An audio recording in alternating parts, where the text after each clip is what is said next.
Welcome to the Tech Egg. Don't get scrambled. Enjoy the video. In this video, I will show you how to open your Audi A3 key. First, locate the small release button on the side of your key fob.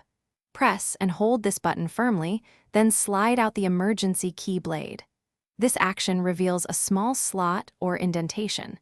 This is where you will carefully begin to pry open the key's outer casing. Take your time and be gentle to avoid any damage to the plastic. Now, with the emergency key removed, insert a thin, flat tool, like a small screwdriver or a plastic pry tool, into the exposed slot. Gently twist the tool to create a small gap between the two halves of the key fob. Carefully work your way around the entire seam, slowly separating the key's casing. You should hear a few small clicks as the clips release. Do not force it. Hey everyone, quick recommendation. While you're taking care of your car key, don't forget about your car's interior.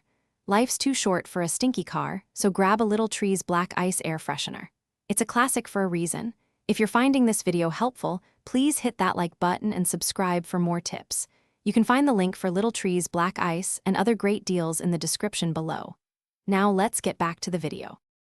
Once the key is open, you will see the circuit board and the coin cell battery. Note the battery type, which is typically a CR2032. Carefully remove the old battery, paying close attention to its positive and negative orientation. This ensures you insert the new one correctly.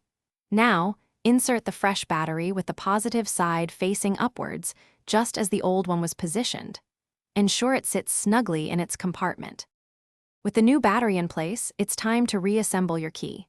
Carefully align the two halves of the key fob and gently press them together. You should hear satisfying clicks as the clips re-engage, forming a tight and secure seal. Once the casing is closed, reinsert the emergency key blade back into its slot.